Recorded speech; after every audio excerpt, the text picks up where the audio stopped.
And here are the answers to the quiz questions. 1. Which method is the most secure way to allow users to create an account themselves? And the answer is C. Allowing users to register and require activation by an administrator. The most secure way to create an account is only allowing administrators to add user accounts. But if you want the user to be able to create the account themselves, then C is the most secure option. Question 2. Which forms are public facing by default? Check all that apply. The answers are the login form and the user registration form. We turned on the personal contact form with some permissions. Question 3. What does the time gate feature of the honeypot module do? And the answer is, it prevents submitting a form within a certain amount of time of it loading. Question 4. What does the mail log module do? Check all that apply. And the answers are B, C, and D. The only thing that it doesn't do is send an email to an administrator instead of to the intended recipient. And finally 5. Drupal helps guard against brute force attacks by doing what? And the answer is C. Limiting the number of times a login form can be submitted per hour. Okay, let's take a look at the solutions to the challenges. So the first challenge was make sure that new authenticated users don't have a personal contact form, but staff members do. So this is kind of a trick challenge, and I hope you don't hate me for it. So my guess is the first thing that you would have tried is seeing if there's a permission for having a contact form. So you'd go to People, Permissions, you'd do a search for Contact to jump to the Contact module permissions. And here you'll find 3, and none of them have anything to do with a user actually having a contact form. There's one for using the contact forms, but not for actually having one. At this point, you might have explored the settings in the account creation form, and you'd still see the one setting to disable the personal contact form for a user, but that's something still that the user can set. We, as administrators, don't have control over that. Now, there are several modules out there that promise to help solve this problem, but so far I've only found one ready for Drupal 8 that will work. If you found something that worked and it was a different module, then kudos. That's exactly what you should be doing. But I'm going to walk you through the solution I found. So it's through a module called Simplify. What Simplify does is it allows you to disable certain configuration items for non-administrators. So for example, on the Create Basic page, normally you'd have all of these settings, but you can hide most of them for everybody but the admins. And if you look at the description, it supports hiding contact settings for users. So let's install this. I'm going to copy the link address, go back to the site and install new module, paste in the URL and click install. Now let's enable it. Okay. Here's Simplify. I'll click Install. I'll jump to Simplify with Coffee, and here are the different options. Under Users, we have Contact Settings, so I'll check that, and I'll click Save Configuration. Now let's see what happens if we go to a user edit form. So in our incognito window, we would be logged in as an administrator. Let's masquerade as one of our other users. So we'll use Kate again.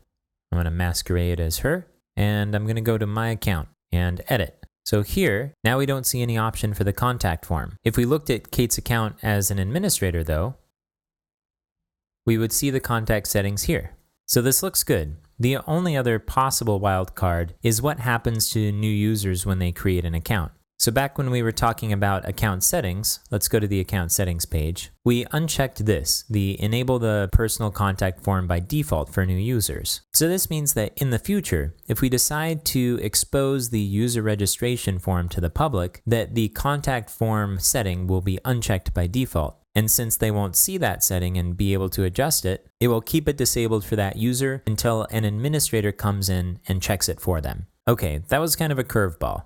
The second challenge was add the text, "We know you're active, but let's make it official," to the email that goes out when an account is activated by an admin. Okay, I'm going to go back to the site. So if you remember when we went through the settings on the account settings page, toward the bottom is a list of templates of emails that are sent out in regards to user accounts. And the account activation one is right here. So I'm going to click that and let's add our text right here and let's save it. So now when a user is activated, they'll get a custom email template. And our third and final challenge, enable the honeypot module on the login form. Okay, I have to apologize. At this point, this is actually not possible. So the way to accomplish this challenge is to find the issue in the issue queue for the honeypot module where they're talking about adding the login form in and follow it. This is the kind of thing where I would expect you to throw some rotten vegetables my way. But this illustrates an important procedure. So let's talk through that. So where I would expect you to go first is to the honeypot configuration page. So if we type in honeypot configuration in Coffee, sounds yummy, we'd look down here and see that there's no user login form listed. So the first thing we might try is protecting all forms with Honeypot. We could check that and click Save Configuration. And then if we went into an incognito window to verify that Honeypot was working here, I'd inspect one of these elements in the login form after refreshing the page, of course, and you'd see that there's no hidden input here. You could view the source code just to make sure. So I'm going to go to View, Developer, View Source, and I'm going to do a search for URL, and it's only showing a couple matches up at the top. So the input is not in here. So at this point, what I'd hope you do is start searching on Google. So I would say Drupal Honeypot login form. So here's the Honeypot project, and this says add the option to protect the login form. Let's open up that in a new tab. So this is for version 8, which is the one that we are using. And this is an issue in the Honeypot issue queue. And it explains that there's no support for the login form, but they're getting a lot of malicious login attempts. So this person has created a patch, which is some code that adds this functionality to Honeypot. And then there's discussion about this patch. To evaluate where things are at with it, I'm going to scroll down to the very bottom and work my way up. So someone commented about 3 months ago that they'd really like to see this happen. Before that, the last comment was 8 months ago. And this comment offers some suggestions for the Honeypot module for the login form. So it doesn't look like there's been a lot of motion on this, but it is something that's in demand. So what we want to do is keep track of this issue and find out when there's a resolution to it, so we can finally complete this challenge. So I'm going to click this follow button here. Following an issue will change it in our dashboard. Let's take a look at that. So I'm going to go to my dashboard and I'm going to click on your issues. And this is a list of all of my issues. And now because I follow this one issue, I can do a search for Honeypot.